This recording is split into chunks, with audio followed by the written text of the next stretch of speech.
Hi, it's little Lisa. I'm outside, so you're going to hear some noises from the neighbors and the birds and probably my dog when she wants out. But I wanted to do this out here because I'm ready to fill my Greenstalk garden, tower garden, and I thought I'd go through the whole setup with you. And so the first thing is I bought the spinner mover bases for the simple reason that it's going to be on my patio and I want to be able to move it if necessary.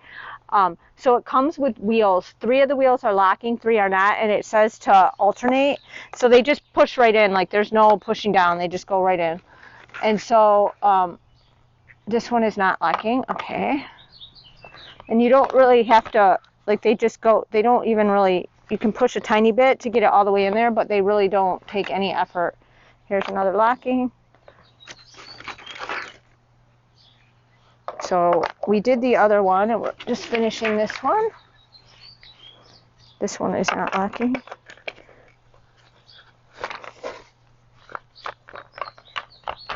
Okay. And the last one. All right, so that's all there is to it. Then it came with the hose, like I told you, that goes into the hole if you want to divert the water that will come out after you water it. This lets you divert it like onto the lawn or whatever. I'm going to go get a longer piece of hose so I can divert it into my earth box reservoir.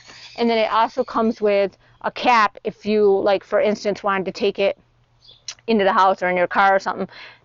I don't know how you'd get it in your car, but if you wanted to, for some reason, needed to block off so that the water can't come out, you can put it on. It does say not to do that for more than a week because the water can stagnate, I would assume, into the base. So then you have your base and you put your first level of Greenstalk on the base and clip it in to these little clips on here. The bottom of the base has clips, so you clip it into here. So I'm going to go ahead and do that, and I'll be right back. Okay, so I've got this set on the base, and I've got the 3 locking wheels locked. I've mixed up my potting mix I'm going to use. You can just buy bagged potting mix and use it as is if you want. I tend to make my own stuff, blends, whatever. It's just how I am. So what I did is Greenstalk recommends a couple different brands of potting mix, and you want a potting mix, it said. You don't want like garden soil, it'll be too heavy. So they recommend Happy Frog brand, and I think Pro Mix and a couple other ones. My local greenhouse had Happy Frog, which is a good brand. And then they also make their own potting mix. It doesn't have any kind of nutrients or anything in it. I usually buy that when I'm doing my seeds and stuff. So I bought some of that and mixed it with compost because I have compost. So I have 1/3 of Happy Frog, 1/3 of our local greenhouse called Bourdain's potting mix, and 1/3 of compost. So the compost with the Bourdain's kind of acts like enhanced potting soil, which is sort of what Happy Frog is. So I figured 1/3, 1/3, and 1/3. Since I make my own compost, it kind of makes it less expensive to get these filled than having to buy everything. Where I live in Michigan, the Happy Frog was 2 cubic feet. So was the bags of the stuff from Bourdain's, and they were each $20 plus tax. So it does get pricey because the original Greenstalk will take approximately 5 cubic feet of soil for all the tiers together. So anyway, I have this mixed in a pot, and I'm just going to fill this first level, and you want to fill it right to the top. Now it doesn't say in the instructions to wet it first. It says to plant and then fill the top reservoir a couple of times to make sure everything's wet. I don't really like to plant my new plants in dry soil. I think it's a little more of a shock value to them. They can't uptake any water right away. So I'm going to wet the soil a little bit before I plant my plants just to get them a little bit of a head start. I think part of the reason why it does that is you can put it in place before you put the water in so it's not as heavy, but I've got it on the wheel, so I should be okay. I'm moving it to where I want it on my patio. All right, I'm going to spread this out, see where we need to be.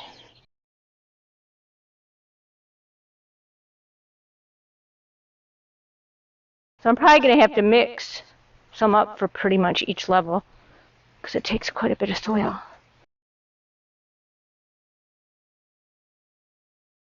Right up to the top. It says fill right to the top with arrows, so you want it right up to the top of the plastic. It will settle once it's all watered in. But just a tad bit of water. I have a watering can with some water from our rain barrel. Now it says, and I agree, not to pack your soil down. So like don't wet it, pack it, and put more. You just want to fill it to the top and then it will settle. So one of the things that I've read, and it says in the directions, is on the bottom 2 levels, you want to plant any of your stuff that will end up heavier, like bigger plants, so that if you plant them at the top, it'll make it top heavy, number 1, and number 2, those big plants that get big leafy will shade your other plants. So if you plant them on the bottom, then the other plants can get sun. So I'm going to plant some tomato varieties. I bought specifically, you want like dwarf tomatoes. You don't want to put like a indeterminate huge tomato in a vertical garden or any kind of container garden. So this one's called Dwarf Lemonade, and it's looking a little sad because it needed some water, and it's been hot here since yesterday when I picked it up at the farmer's market. So I don't, you can plant right in the peat pots. I don't particularly like them. I feel like they get moldy, so I don't plant in them. Now with tomatoes, I like to plant them sort of on their side so that it will root all through here and give it a little bit stronger plant. I know I put compost in here and Happy Frog, which has some nutrients, but I like to use organic fertilizer. I use Trifecta from MI Gardener. You can use whatever organic or thing that you like. I'm just going to spread a little bit on here, and I could have done it as I was putting the soil in, but I figured there's some nutrients in the other soil, and I'll probably top dress it every couple times a season with some more fertilizer. This particular one has chicken manure in it, so it does have kind of an odor, so I don't put too much at once because my dog will dig. She likes the smell of it. Okay, so I'm going to plant this Dwarf Lemonade tomato. I've never tried any of these dwarf varieties. It's all new to me, so we'll see how it goes. But you'll get like a cherry tomato type tomato. So I'm going to plant it this way, laying down so that it can root as much as possible and just leave the stalk hanging up. There we go. Okay, so we got one in here. I'm going to stick a marker. You can mark these however you want. They sell markers. They sell stickers you can put on the outside of each level. I just do my own little plastic, and they're just reusable. And I write with a garden marker. If you write with a Sharpie, it will fade and come off in the sun and the water. Garden marker stays. I write them on my winter sewing jugs. I have no issue with them fading or anything. But if you want to reuse a label, I use a magic eraser, and it will take most of it off. It'll leave like a ghost, but you can write over it. So they are reusable in that regard. So I've got the Dwarf Lemonade. I'm going to turn this, plant the next one. I'm going to plant in between these different things. So I've got a nasturtium, which gets very wild, as you can see, and they're edible flowers.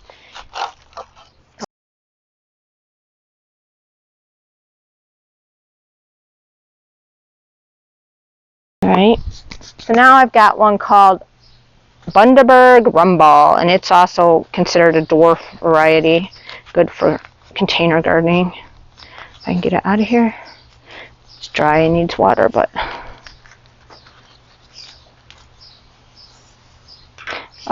the nursery I got these at puts popsicle sticks written with like a Sharpie. I don't like that because I feel like it degrades over time and I lose so I always put the plastic ones that I can reuse and that last. Alright, so we've got that one. Okay. Now, the next one, I'm going to do crookneck summer squash. This is from my winter sowing. I have a whole bunch of these, so I thought, I don't know how well squash will do, but hopefully it will be alright. We'll see. It'll be able to meander around, which will be nice. So I'm just going to put it right in there, tuck it all in. Alright, now the next one, and do another tomato. So this one is called Window Box Cherry Tomato, and they're another dwarf variety. These plants have been sitting for a while, so it was too cold to plant. I got these there's a food bank about 40 minutes from us, and they did a garden talk at our local library, and they have community garden program with a greenhouse, and they grow plants, and then they give them to their clients to start their own gardens to help them get food security, which is a really cool program. And they even have garden beds you can rent for free if you live in the area and are one of their clients. But they also sell their plants for a donation to the general public to help raise funds for the program. So my girlfriend and I went there and got a bunch of plants there, and they are really nice plants, and they gave us a bag of compost and everything. It was really cool. So that's where that came from. So that's a window box cherry. Alright, so now the next one I'm going to do is just a marigold in here. I like to interplant marigolds with my other stuff. I may plant, marigolds can get kind of big. I'm going to plant it to the side because I may plant like some basil seeds right next to it. I have to go find all my seeds, and I can do that later. I think I'll plant some basil because I like to plant basil with my tomatoes. They grow nicely together, number one. And number two, I like to plant marigolds. They help deter bugs. They don't like the smell of them. And it also brings pollinators in. So it's an all-around good plant. So I always I buy like 2-3 flats a year and interplant them in all my gardens. So that's going to be a marigold. So that is my bottom level. I am going to get the next level all filled and tucked in here, and I'll come back when I'm ready to plant it. Yeah, so each level you put, this is the watering, it's called I think it's the spacer or whatever they call it. But you put this in the middle, and you want the hole lined up with like the middle of each tier pocket. So each tier gets one of these, and then the next thing stacks on top, and then at the top you put the watering container and you water, and it has holes in it, and each hole goes down into these and disperses just a drip of water to each pocket, and then any excess runs out. So you have to put this on each level. So that's in there now. It's all perfect. Okay, so we're going to do the next level, and then I'll come back. Okay, so I filled with dirt and my fertilizer and everything the second level, and I just want to tell you that I took the marigold out of the bottom and put in Malabar spinach because I remembered I wanted to plant this in here, and it gets like 3 or 4 feet and it vines, so I kind of wanted it on the bottom level. So I'll put the marigold up a little bit higher because it just gets bushy. It doesn't really get heavy. So that should be fine. So I swapped it out for Malabar spinach, which Malabar spinach isn't actually a spinach. They just call it that because you can eat it raw, put it in salads when it's small and tender, and it tastes a little bit like spinach and has the kind of same use as it, but if you cook it, it's very like a succulent almost, and if you cook it, it gets like mucilagenic like okra does, like slimy. So they don't really recommend cooking it as much. I mean, I guess there's probably times where you could recipes, but I just figured I got these at the same food bank greenhouse, so I thought I'd try it because I've never tried it before. But it is a vining plant that does get 3 to 4 feet tall. Okay, so this level I'm going to plant one of these cherry tomatoes, but this I'm going to do it on the other side. So on this side, I'm going to plant some baby bell peppers. They're mini bell peppers. I've grown these for years in pots, and I love them, and we keep buying more and more of them every year and trying to find room for them because they are just little tiny bell peppers, and they come in different colors. We love them. You can chop them up and eat them. They're small. You can stuff them, but what we love to do is take the core out and stuff them with cabbage, like shredded cabbage, and put them in a pickling brine and pickle them. They are so amazing. So we can never have enough of those. So I'm going to place those in my Greenstalk and hope we get lots of them this year. So that one was a baby yellow. I'm just going to, I have some labels from last year, from the plants I bought last year, so I'm going to put those in. So I've got a yellow and what's called a chocolate, which is kind of like a brownish one, in another pocket. I'm going to do them every other, just so they don't get too close together. So that one is the chocolate. Okay, and then I've got the red, baby red. It's going to go over here. Okay.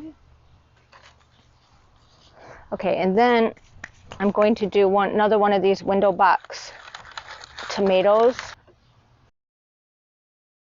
And then I'm going to do bush beans. Now, the instructions in here say that if you're planting bush beans, you can plant 3 plants in one pocket. So I am going to do that.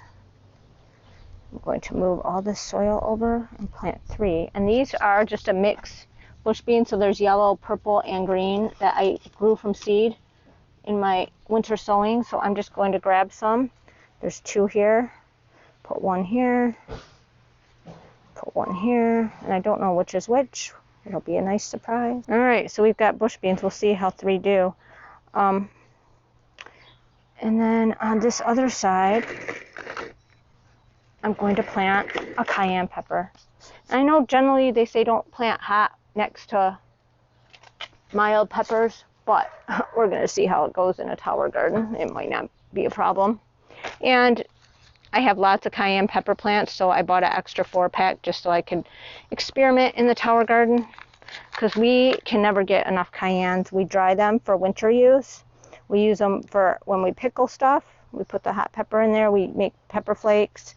And you can also, if you have lots of them, you can grind them up into pepper flakes, like just dry them and then crumble them up and put them in your soil. And it keeps animals from digging because they don't like the hot, most animals. So if you find you've had like critters digging and you sprinkle some, they'll come back, they'll do it again, they'll get burned, and then they won't come back. So it's kind of a good little deterrent. So, okay, so that is this level. So I'll just put the water reservoir.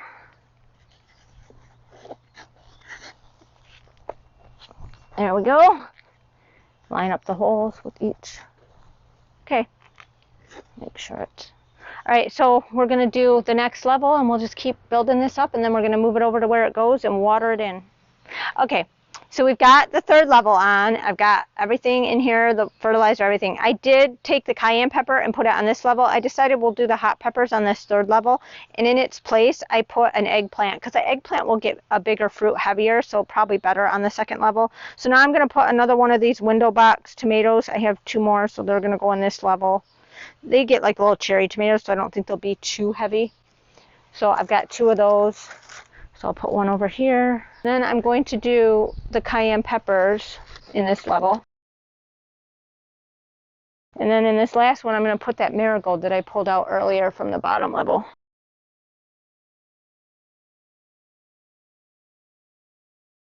This is looking awesome. I love how much you can plant in one of these, and I will say, fairly easy to set up. All right, I'll be back in a bit. Okay. All right, so we've got the 4th level on, and one thing I want to mention is when you fill the levels, other than the 1st level, the middle has like a little hole where the water thing fits on, and you don't want dirt to go down in there because it's going to go into your water catch basin on the level below, and then when it fills up with water, it's going to clog these little tiny holes. So we just made sure we put the shovel over that hole and tipped to the one side or the other. And then when I started like pouring some dirt in, I just covered it with my hand. The 1st level, the 2nd level that we put on, we realized that, so we had to move it and dump the dirt out. So just, you can even put like a piece of tape over it if you wanted to while you're filling with dirt. You just, if you think dirt got down in there, I would take the level off and empty the catch basin underneath so that you don't have dirt in there, because it will clog your holes. Sometimes a little tiny bit won't hurt because it'll flow out when the thing overfills, but for the most part, I try not to get a bunch of dirt in there. All right, so my 4th level, I'm just going to be doing a bunch of peppers mainly, and some beans. I've got a cayenne, mini chocolate bell pepper, another chocolate bell pepper, which I'll make a label for later. I've got a baby red bell pepper.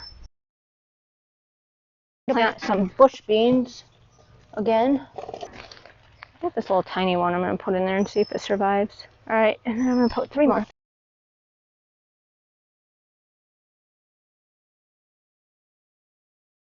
I could be wearing gloves, but I find gardening gloves always are big on me no matter what size I get, and I do wear them for certain tasks, but I kind of like the earth on my feet, on my hands, and I just wash them really well afterwards. So this is on, and we'll do the last level. Okay, so for the last level, for somebody vertically challenged like me, I didn't want to try and fill it while it was up here. I'd need a ladder which is probably what I'm going to have to do when I need to water it. So we put it on the ground and filled it with dirt, which then you don't have to worry about the hole because it's not going into the reservoir. However, it's very heavy, so I can't lift it up on here, so I'm going to have my husband do it. So if you can lift it, if you're able to lift it up on each level, you could fill them on the ground and then stack them each level, and you wouldn't have to worry about the dirt going in here. But if I was doing this by myself, I wouldn't be able to do it that way. I'd need to put it on, then fill it, because I can't lift it. They do get kind of heavy. So my husband's going to lift it up here, and we're going to hook it on, and then I'll plant it. Okay, so we moved this to where it's going to live for now. And excuse the messy garden behind it. If I'm not sure how much of it you can see, but it hasn't been weeded yet. Anyway, this is the top part that we put on here.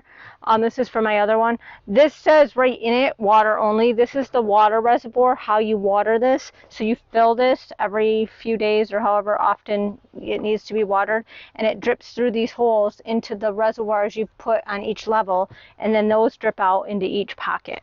So that's how the watering system works.